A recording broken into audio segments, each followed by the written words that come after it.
இது வெறித்தனமாக பரப்பப்படுகிறது. ஆக இந்த தேசத்திற்கு இந்து ராஷ்டிரம் என்று பெயர் சூட்ட வேண்டும். இரண்டாவதாக, எல்லா நாடுகளும் குறிப்பாக பாகிஸ்தான், பங்களாதேஷ், ஆப்கானிஸ்தான் அரச மதமாக இஸ்லாமை அறிவித்திருக்கின்றன. நடைமுறையில் இருக்கிறது ஸ்டேட் ரிலீஜன், அரச மதம். ஏன் இந்தியாவுக்கு அரச மதம் அறிவிக்கக்கூடாது, ஸ்டேட் ரிலீஜன் அறிவிக்கக்கூடாது? ஆகவே இந்தியா என்கிற இந்த இந்து ராஷ்டிரத்திற்கு அவர்களின் பார்வையின்படி அரச மதம் இந்து மதம்தான் என்று டிக்ளேர் செய்ய வேண்டும். இது அவர்களின் நீண்டகால கனவு திட்டம்.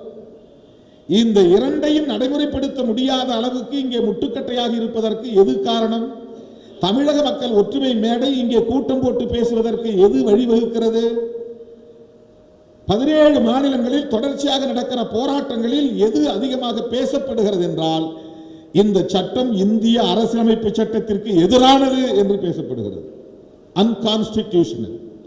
ஆகவே இவர்களின் கனவு திட்டத்தை நடைமுறைப்படுத்த விடாமல் தடுப்பது என்பது, இந்து ராஷ்டிரம் என்று பெயர் சூட்ட விடாமல் தடுப்பது, இந்தியாவின் அரச மதமாக இந்து மதம்தான் என்று அறிவிக்க விடாமல் தடுப்பது, முட்டுக்கட்டையாக இருப்பது அரசியலமைப்பு சட்டம்தான்.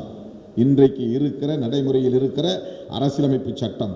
எனவே இதை தமது நடவடிக்கைகளால் காலப்போக்கில் நீர்த்து போக செய்வது, சிதைப்பது, எடுத்த எடுப்பிலேயே இந்த சட்டத்தை தூக்கி எறிந்துவிட்டு புதிய சட்டத்தை எழுத முடியாதவர்களால்.